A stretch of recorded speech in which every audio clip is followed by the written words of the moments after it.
Salve, salve investidores! E aí, tudo bem com vocês? Nesse vídeo eu pretendo dar algumas dicas para vocês na declaração do imposto de renda referente ao ano de 2020, beleza? Antes da gente ir para o vídeo, recadinho sempre muito importante, né?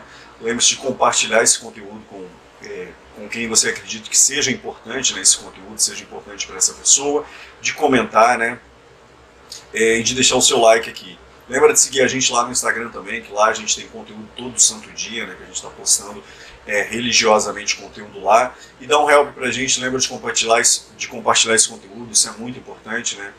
A gente tem um trabalho fodido de pesquisa para a gente entregar o melhor conteúdo para vocês e a gente não recebe um centavo por isso, né? Eu pelo menos tenho um trabalho de home office, a parte que eu tenho que fazer. E a gente procura trazer isso daqui porque a gente gosta de passar esse tipo de conteúdo, né, de dar esse tipo de conteúdo às pessoas. E a retribuição que a gente pode ter de vocês, financeira, porque ela não existe, mas talvez sentimental seja essa, né, de você lembrar de compartilhar para o YouTube entender que esse conteúdo pode ser relevante para você e para mais alguém. Beleza? Então vamos lá.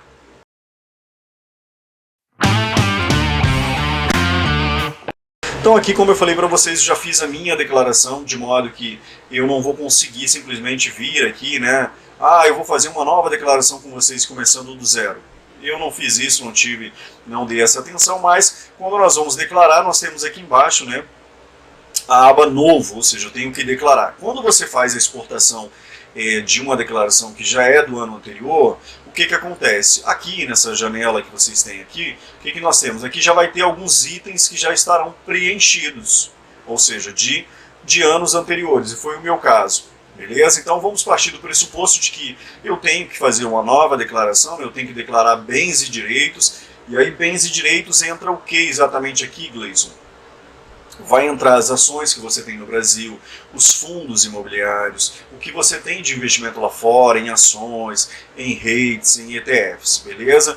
Vai entrar também aqui a sua posição que você tem, né, na sua conta bancária, vai entrar a posição que você tem na corretora, beleza? Vai entrar proventos que foram declarados e não pagos, né? Os proventos foram declarados em dezembro de 2020, só serão pagos em abril de 2021, então ele tem que entrar aqui também, beleza?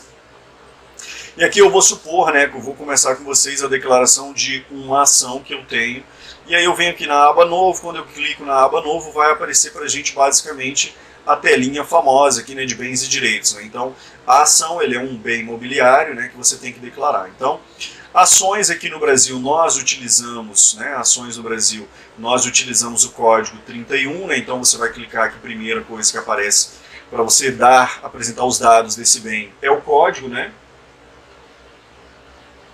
Então cada tipo de ativo imobiliário que você tem, ele tem um código. Aqui nós temos o código 31, que refere-se a ações, inclusive as provenientes de linha telefônica, que isso nem existe mais no Brasil, né? Depois nós temos uma outra janelinha bastante importante, que é o bem ou direito pertence ao titular ou ao dependente, porque tem muitas pessoas que têm, né, os seus dependentes ali, né, os filhos. E aí ele pode querer comprar essa ação em nome do filho, beleza? Então você vai declarar se é do dependente do seu filho essa ação ou se pertence a você que é o titular, beleza? Depois a localização, né? A localização aqui é Brasil, no caso aqui eu estou declarando ações da B3 que eu possuo e aí eu vou apresentar o código 105 Brasil, beleza? Como eu não tenho muito tempo, né, para ficar colocando, igual a galera coloca bonitinho o código, aparece do lado do cara que está fazendo o vídeo, vocês fiquem aí com a informação que eu estou dando, verbalizando e também mostrando visualmente para vocês. Então, B3 é uma ação que ela é brasileira, né, listada aqui no Brasil, que é a nossa própria Bolsa de Valores. Depois eu vou entrar com o CNPJ da empresa, beleza? Aqui, perdão, deixa eu mudar esse negócio aqui que ficou errado. Eu vou entrar com o CNPJ da empresa. Tá, Gleison, mas onde é que eu encontro o CNPJ de B3? Você pode entrar no próprio site da B3 para poder você fazer isso, ou a empresa, né, a B3, ela entra, a própria empresa, né, ela faz, né, ela manda, né, para o endereço das pessoas, né, ao final do ano, ou início, né, geralmente fevereiro, a empresa manda para vocês, deixa eu só arrumar aqui, beleza, ela manda para vocês lá aquele documentinho bonitinho, né, para vocês fazerem a declaração. Mas caso vocês não tenham, vocês podem vir aqui na B3, né, na própria B3, e aí vocês vão colocar lá a empresa que vocês têm, Vale 3, por exemplo, né, deixa eu mudar aqui, eu tenho um microfone na minha cara aqui, fica bastante difícil. Né? Então, eu tenho aqui, por exemplo, eu vim aqui no mecanismo de busca, né, abri o site da B3, vim aqui na setinha o mecanismo de busca, digitei, né, o código da empresa, aqui no caso Vale 3, e aí a primeira informação que aparece para mim aqui, caso vocês não tenham recebido lá, né, o informe de rendimentos de vocês da empresa que vocês investem, aparece aqui, né, Vale SA e o CNPJ da empresa. Feito isso, você já tem, né, a informação principal. Depois nós temos aqui o campo de discriminação, e aqui pode ter divergência entre o canal que você está assistindo lá, que fala sobre declaração. Aqui eu vou falar o modo como eu declaro as minhas ações no campo de discriminação, que é um campo livre. Então o que eu coloco aqui é, eu vou colocar o código da ação, né, B3SA3, a empresa tem apenas ações ordinárias, porque é uma empresa do novo mercado, né? Então ela tem apenas ações ordinárias com final 3. Eu coloco o número de ações e eu coloco o preço médio que eu tenho por essas ações.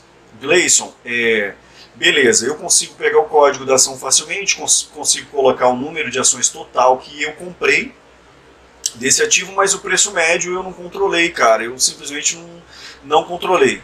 Aí você tem algumas alternativas. A primeira alternativa que eu diria para vocês é baixem a planilha do Delombello, e aí se eu lembrar eu vou colocar o link no YouTube para vocês. Baixem a planilha do Delombello, que lá é uma planilha super bem detalhada, que eles deixam muito certinho isso para vocês. Lá tem inclusive uma aba que ele tem para assinantes, que quando você paga, ele traz todas essas informações para vocês de modo automático. Mas você pode baixar, né, de modo gratuito, para quem não consegue pagar. Baixa de modo gratuito e a própria planilha já traz para você o seu preço médio. Né? O preço médio nada mais é que o volume total de ações que você comprou daquele ativo e o valor total que você comprou dividido, né, pelo número de ações, que vai dar o preço médio que você pagou naquela ação. Então, se você não tem essa informação, você pode utilizar a planilha, ou o que você pode fazer. Geralmente as corretoras, né, que eu vou falar das corretoras que eu invisto, a Rico e a Clear, eles trazem para a gente lá, né, um documentinho, né, que talvez possa ser útil para você também, embora eu acho que naquele documento, se não me falha a memória, lá não tem preço médio. Então, ou você faz isso na mão mesmo, no braço, né, para você acompanhar, ou você utiliza de repente algum aplicativo de internet aí, a planilha do Delombello, para fazer essas informações. Beleza? Depois que eu fiz isso, eu vou apresentar para a Receita Federal qual é a minha situação no último dia útil, né, o último dia de dezembro de 2019 e o último dia útil, né, o último dia de dezembro de 2020. Né, então, a Receita Federal quer saber de você se você tinha esse ativo no ano anterior ao que você está declarando e quanto você tinha no final do ano que você está declarando. Né, então, o imposto de renda refere-se 2021, 2020. Então o ano é 2021, mas refere-se a 2020. Então se você tinha alguma posição em B3, você vai colocar a sua posição em 31 de dezembro de 2019, beleza? E se você tinha, qual foi a sua posição que fechou em dezembro de 2020, beleza? E aí, caso você não tenha comprado, você comprou o ativo em 2019 e não comprou mais do ativo em 2020, não participou de uma nova subscrição, emissão de ações, não comprou mais ações no ano de 2020, simplesmente, deixa eu colocar aqui a luz que está me iluminando aqui, espero que ela fique. Se não ficar, não tem problema. Você simplesmente, né, vai clicar nesse botão aqui de repetir. Né? Eu comprei ações da B3 em 2019, não comprei mais em 2020, eu simplesmente vou colocar aqui na aba repetir. Né? Ele vai repetir para você os valores. Uma vez que você fez isso, você clica no botãozinho OK, e aí